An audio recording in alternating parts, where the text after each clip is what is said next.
This axolotl can lose its leg tonight and grow a brand new one by next month. Bone, muscle, nerve, all rebuilt from scratch. But here's the part almost nobody knows. In the wild, this creature is almost gone. Today we're diving into the one lake on Earth this animal calls home, and why its strange refusal to grow up might be the key to understanding regeneration itself. Most people meet the axolotl in a fish tank. Pink, smiling, harmless, a novelty. But that tank version is a shadow of the real story. The real axolotl lives in exactly one place on the planet, the canal system beneath Mexico City, the last remnant of a vast lake that used to stretch for miles.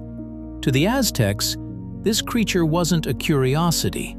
It was named after a god, a shape-shifting deity who dove into the water rather than face sacrifice.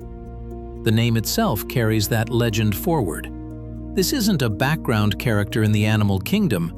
It's a survivor with a myth attached to it. The animal that refuses to grow up. Here's the strangeness that makes scientists obsess over this creature.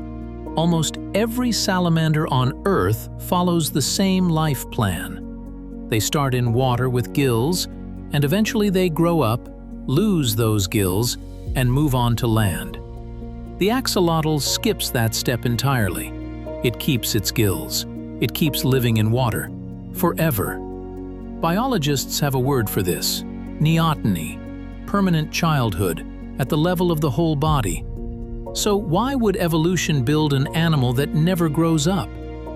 Because somewhere along the way, staying in the water paid off more than leaving it ever did.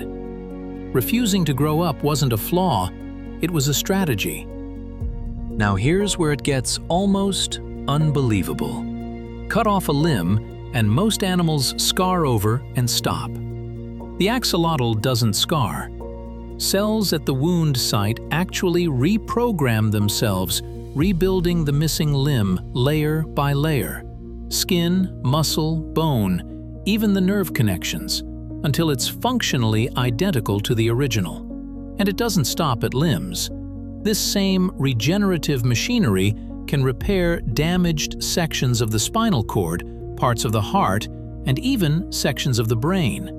Researchers around the world study axolotl regeneration specifically because human cells carry some of the same genetic machinery, just switched off. The axolotl is, in a sense, a living blueprint for a switch we haven't figured out how to flip in ourselves.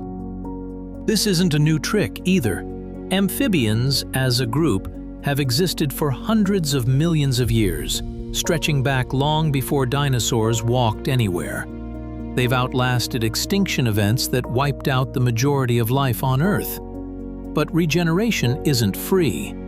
It takes enormous energy, and that energy depends on something simple: a clean, stable, undisturbed environment.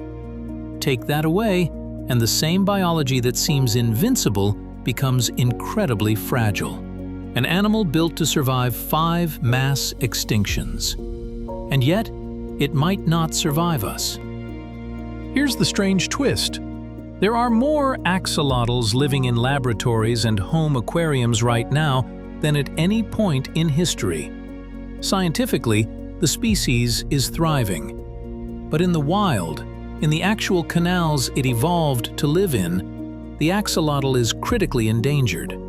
Pollution, urban expansion, and invasive fish species have pushed the wild population to the edge.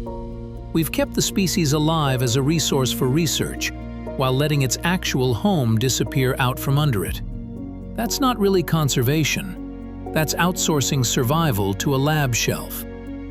The axolotl's smile isn't an emotion. It's just the shape of its mouth.